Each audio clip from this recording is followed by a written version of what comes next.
So glad that you're able to make it this, well, it's afternoon in central part of the United States. So I don't know where everybody's coming from, but we are so happy to have you here joining the session.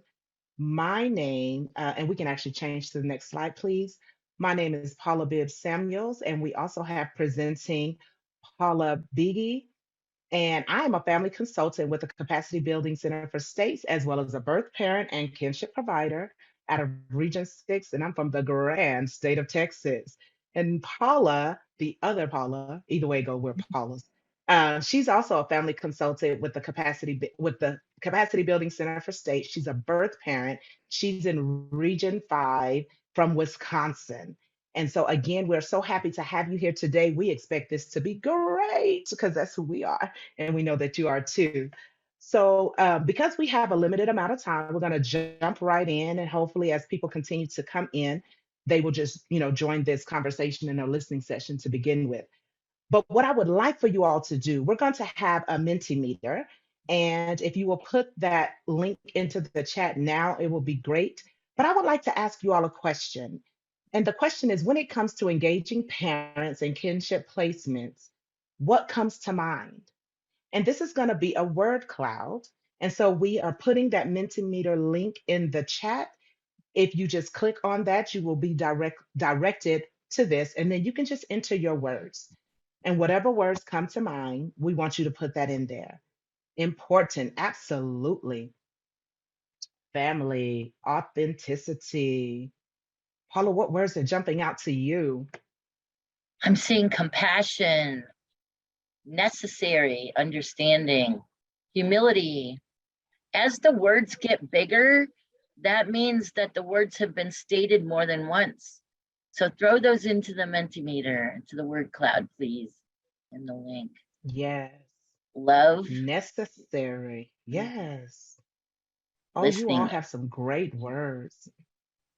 I saw something about peace in there, peace of mind. Mm. Mm-hmm. Oh, thank you all so Supportive. much. Respect and compassion seem to be something that is a trending, Trust. I don't want to say trending.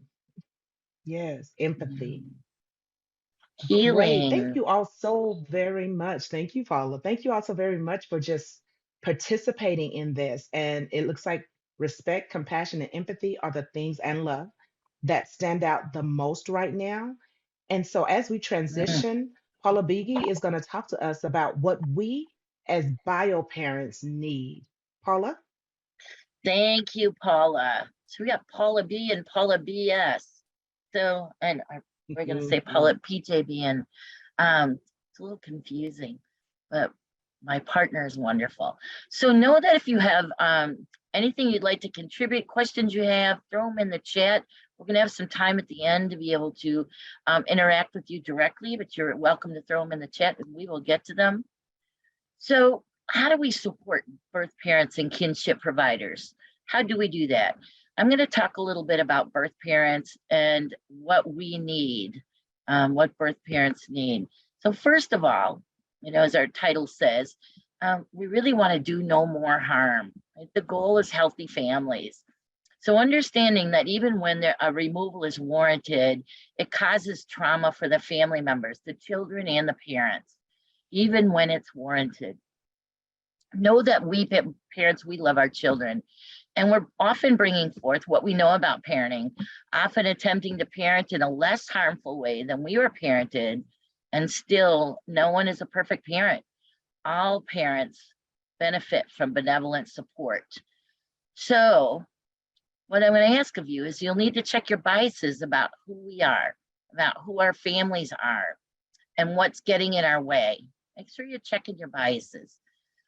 And when you get out of the way of judging and blaming us, we really will be more likely to get to the root of what we want and need to change in our parenting. Empathize with us. Parenting is the hardest job in the world. There's no perfection in parenting. I'm guessing there's been a time when your parenting has fallen short too, because there just is no such thing as a perfect parent. And let me know that you understand. Authentic empathy from you will support building of a trusting relationship between the two of us. Ask what we need to live our best lives, to flourish. Make sure the permanency plan requirements are relevant to our unique situation and that we've been included in the development of that permanency planning. You already know that already though, because it's a requirement for Title E4 funding that we be involved. So we know that you know that. Make sure the services that you recommend have availability and facilitate that soft handoff. Make the calls ahead of me, get that door open, offer support, either you or someone else going with me the first time. Make sure the services have offerings outside of traditional office hours to meet my unique needs. Make sure that I have access to transportation to get to that appointment. Gas cards, bus tickets, a cab that you set up, or drive me yourself. Make sure I get there. And how about asking me what I think would be helpful for me to meet the conditions of return? Make sure we parents have choices in how those conditions are met. For example, you say I need therapy, but therapy's never worked for me. So how about if I have peer support instead? Someone who specifically has been there, done that to support me in navigating this journey. What if I want a parent coach or a parent peer specialist in lieu of a parenting class? Let's be creative and flexible because we're not one size fits all humans. We all know that trying on those leggings. And lastly, this is really important. Focus on what's going well. Focus on our strengths because what you water will grow and flourish. And I'm going to turn it over to my partner, Paula, to talk about kinship care now. Thank you, Paula. And so, yes, kinship providers, there are so many different things that we need as kinship providers. We need support and resources. We need people to be available. We have to help kinship providers to navigate the system. We don't work for child welfare, so we don't know how that goes. So, when child welfare has to become involved with a family, there has to be an agreement to do no more harm. When looking at the best interests of families, there has to be forward progress with supporting kinship relationships, keeping children with people who know them, to include family as well as community, fictive kinship placements, and this means cultivating, supporting kinship relationships. Just as parents, foster parents, and adoptive parents receive this support, we need to make sure that financial support is provided to the kinship providers as well. Find ways to break down the barriers associated with kinship placements. We've seen that training does not completely weed out the bad apples, so training does not have to be a requirement to receive financial support. Caseworkers should be trained on how to complement and encourage kinship relationships. And doing this would include offering support, sharing resources, giving direction on navigating the system, and being able to be there for both the birth parents and the kinship parents. Kinship placements outside of child welfare involvement actually is more commonplace than you may think. Families take in other family members when trauma or separation happens. Who do you think is caring for their child whose parent is incarcerated? Who do you think is taking care of the children when their parents are deceased? The answer to both of these is kinship, family, friends, and community. In order to make it better, there have to be changes made in how kinship placements are viewed and supported. And so now we're going to talk just a little bit about child welfare professionals. I know you don't think we can tell y'all this because y'all are the professionals. But on the opposite side of this, we have some ideas, we have some thoughts. We feel like transparency is absolutely necessary. This includes trust, honesty, integrity, and definitely do not keep secrets. This can estrange relationships. Paula, would you like to tell of your experience regarding bounce placements? Sure. We're all familiar with bounce placements with kids who are moving through placement because they don't know what's happening and they don't know how to respond to what's happening to them. So I was working with a family, serving a family through peer supports. And one of the children in 4 years, from the age of 5 on through 9, was in 9 different placements. Kinship care was the very first placement. All of the kids were in a kinship placement, and it felt like the kinship placement said we're not getting the support we need and we can't keep the children. So then they went on to more disrupted placements, causing more harm. And now we have children who have bigger challenges than when they entered the child welfare system, and nobody wants that. Paula, would you share your story of kinship care? Yes, I definitely will. And the thing is that one of the things I want you all to realize is relationships.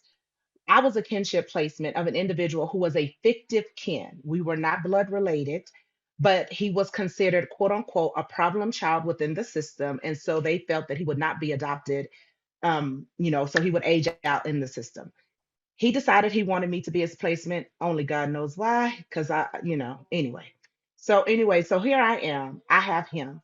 But the caseworker was telling the mother, the birth mother, that she would never get her child back. She would never have custody of him again. They're not telling me this because going in, I told them I do not want another child in my house, point blank, period. I had child welfare involvement with my biological children. So I was like, not trying to do it. But what happened was the mother started treating me differently. And so I had to ask her, I was like, what's going on? Why are you tripping with me? And she told me, she said, the caseworker keeps telling me that I'm not going to get my child back, but I keep doing all of this stuff. And I'm trying to figure out, like, why am I doing this? And you're trying to get my child. Okay. Problem number one, they're lying. Problem number two, don't put me in your mess. Problem number three, four, five, six, seven, we don't have enough time for. So this is the thing I told her, I said, well, hold up. I don't want your child. I'm just here, for this moment. And so she showed me the text where the caseworker was telling her this. So she was not lying. And so the caseworker had been telling me that I didn't need to go to court. She was like, unless the child wants to go to court, you don't have to go to court. Everything is all good. Well, because of this, I decided I'm going to court because I need to know now what's really going on because things are being said and done that are not what I agreed to. And so then I go to court and I became an advocate for the mother, the birth mother, because she was doing everything that she was supposed to do. And why tell them to do all of these things to get your child back and you don't get your child back? So as I started speaking to the judge started asking the caseworkers, is this true? Is this going on? What's happening? Guess what? This child got her child back. This child, I'm so sorry. This mother got her child back because she was doing everything, but the caseworker caused friction, caused additional trauma, caused all kinds of things that did not have to be if only they would have been honest and if only the caseworker would have been a companion in this. The caseworker actually ended up being like an enemy, and that should never be the case. That should never be the case. And this is another reason why sometimes people don't want to take children into their home because I don't want to mess up the relationship that I already have with this person. And so we've Mhm. got to do no more harm. We keep saying that. It's already traumatic when they come into care. Let's work on doing no more harm. We want to be understanding. We want to keep everybody abreast of what's happening, and we need to be flexible. I'm going to pass it now to Paula B. And I'm going to share a little bit about my personal story with the child welfare system that looks much different. And I want to acknowledge that it's likely in part as a result of the color of my skin. Just going to name it like that. Okay. So 28 years ago, actually this month, we had child welfare involvement after I had 2 overdoses in the house with the children in the house, all 3 of my kids, one who was a very fragile infant. So instead of taking my children, the social worker empathized with me and said, I don't even know how you're doing it with all you got going on. What do you need? And so she supported kinship placement, not just supporting kinship placement, but making sure that my family members had the resources they needed to support my children so I could go to treatment, so I could get my act together, so I could do what I needed to do. We got protective daycare. We got specialized support. They got respite care so they could also still maintain their life.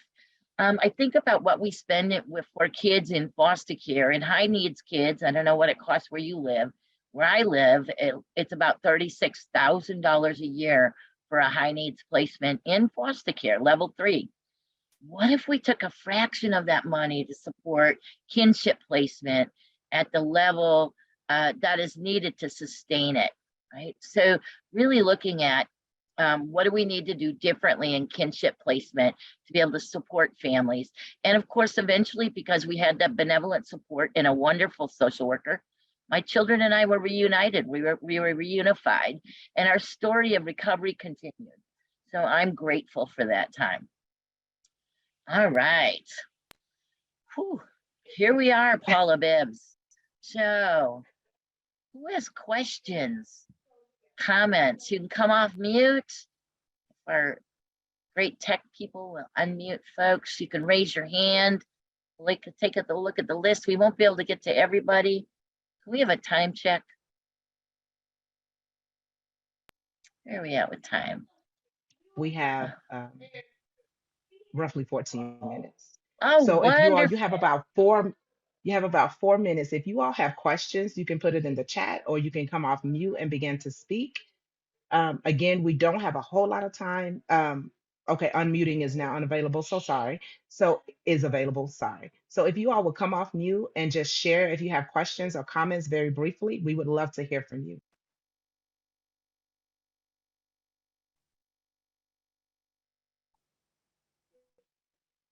Hmm. I love the So comments here. in the chat, Katie Byron said it made me come very close to saying I wouldn't do visits at all. Finally, I said I'm not writing you a report. If I see something that will harm the child, I will intervene and notify you, but I'm not writing reports to be submitted in court. Mm, And one of the questions is, how do mm. you handle relative guilt?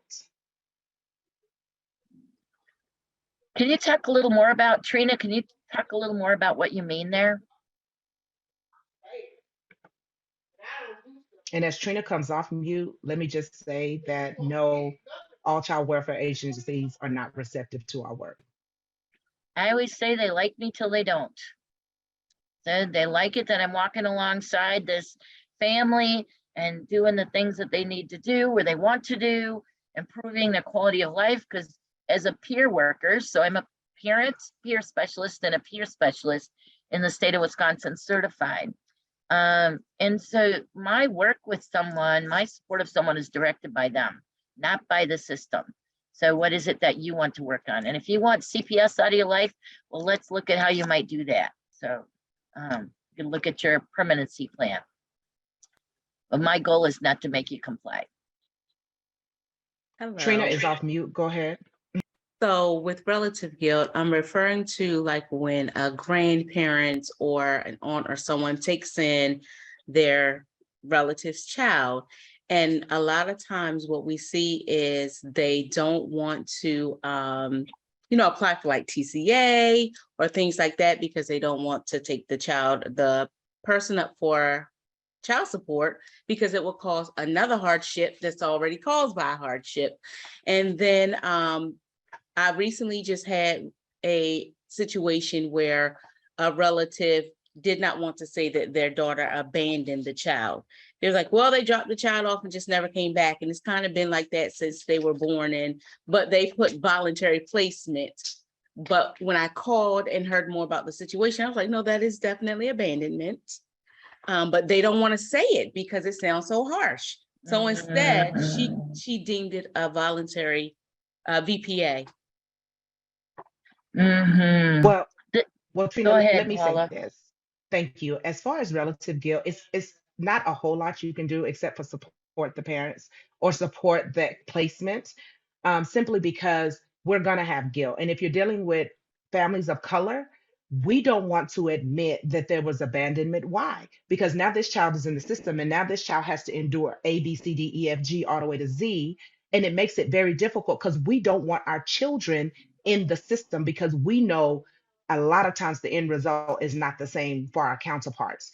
And so I think you just be caring, concerned, open, and honest. And as far as like child support, you have to let them know that's a support to you that the government cannot provide on its own. It's a support to you. Does it add a hardship?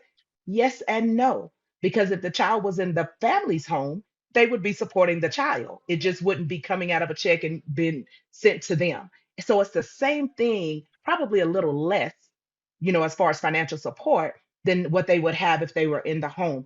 And you just try to be creative with how you may explain some of the things that are going on and some of the supports that are available if they will do it. If they won't, you just support in the other ways that you're able to. And does it really And I matter? know, Go mhm. ahead.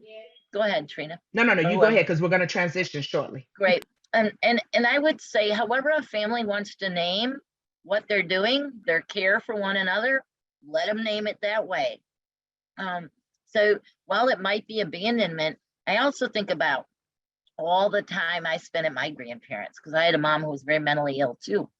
And so I spent a lot of time at my grandparents when she was having her episodes, right?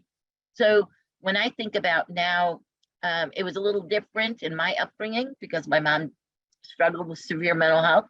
And then I also did and needed that support from my family, but it was a little more challenging. So in my realm now is grandma, and what a cool place to be, right? I get to be grandma. I am there for my grandkids. I'm doing transport all week. Great grandpa's doing transport today because I'm here with you, picking the kids up from school and getting them where they need to go. And when can we normalize kinship, taking care of each other, family, looking out for each other, and not be focused so much on perfection? If you look at my record, I have a hefty criminal record, 26-page rap sheet. I'm still a good caregiver. Okay, that was the old part of my life. So let's think about where people have come from and how much they've grown. We're not looking for perfection here. Yes. Thank you so much for that, Paula. So we have two questions and we only have, I'm gonna say 6 minutes. Actually probably less than that. But we have a few moments that we would like to ask you all. And again, you're able to come off mute. But the first question that we have is how do you help kinship providers navigate the system? And we ask that question because sometimes I think we give pamphlets and we give information at the beginning, and it's almost like, Mhm. dropping the baby off at the daycare that first day and not coming back until it's time to pick them up. That's hard. I don't know, how to navigate.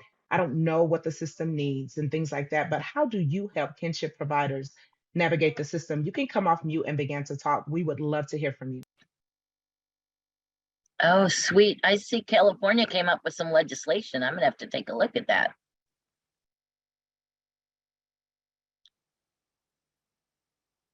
It's crucial to listen to their needs beyond what they're telling you in plain words, right? And also what they're not directly telling you.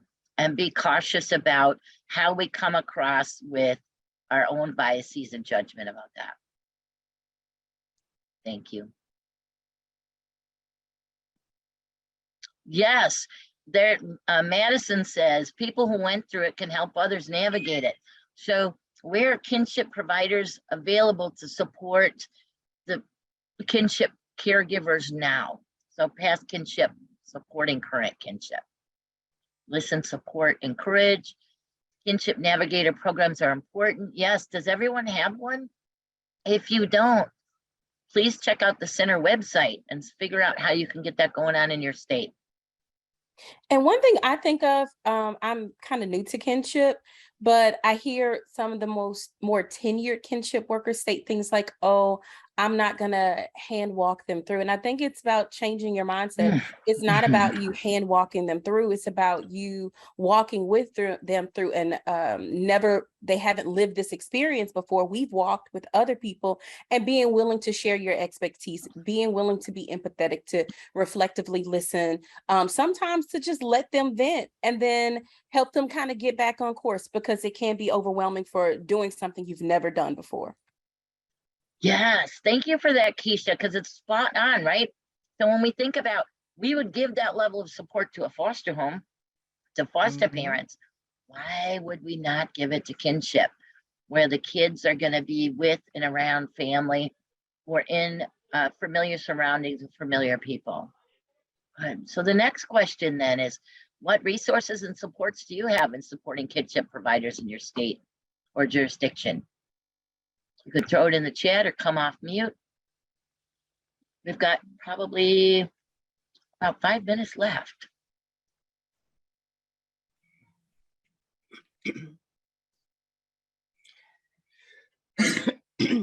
Georgia has kinship care unit. Go ahead. Thanks, Antoinette is Antoinette. Go ahead, Yeah, my Antoinette. name is Antoinette, and I'm sorry, I have a really bad cold, so I'll do my best. I'm from California, and many of our states still have a kinship support services programs, which are primarily county funded, but we're nonprofit organizations that receive referrals from child welfare to support relative caregivers. And we also support families who are not involved with the child welfare system to maintain the kids safely in the home without having them go into foster care. So it's a very, very comprehensive programming with an array of services. And we really do help with, I think someone mentioned the caregiver guilt. We really help through our support groups and case management. But we also make connections with the county social workers to allow them to understand the value of kin placements and the necessary supports, whether they're in the system or not, and really helping to ensure that there's a level of equality, particularly for those families who don't have the financial resources. So we have a major financial investment in helping to stabilize and support and maintain kids that are living with a relative. So a lot of the counties in California have those programs to provide that level of support, and also to connect them with county resources so that they can, if they go through probate, they can, get CalWorks or TANF to support the children. So there's a lot going on. That's wonderful. It Thank you. is, and there's several jurisdictional um, implementations that are being put into the chat. And I just want to tell you all, thank you so very much. And don't be surprised if somebody reaches out to you, because we need it everywhere. We need these supports everywhere. We Yeah, have 3 minutes. we do have 3 minutes. Final thoughts. We probably have one more comment, time for one more comment, and we're going to wrap it up and send you on your way. Thank you so much for coming today. Final thoughts, Paula Bibbs or anyone in our audience. Well, if you want final thoughts from me, my thought is, again, do no more harm. Let's remember that the goal, everything that we do, is for the safety of the children and the preservation of the family.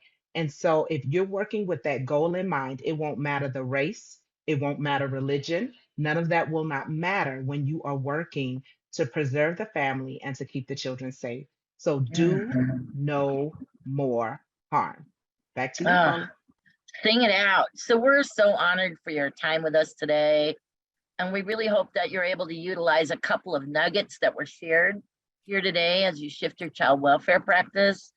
And thank you. Have a wonderful rest of your week.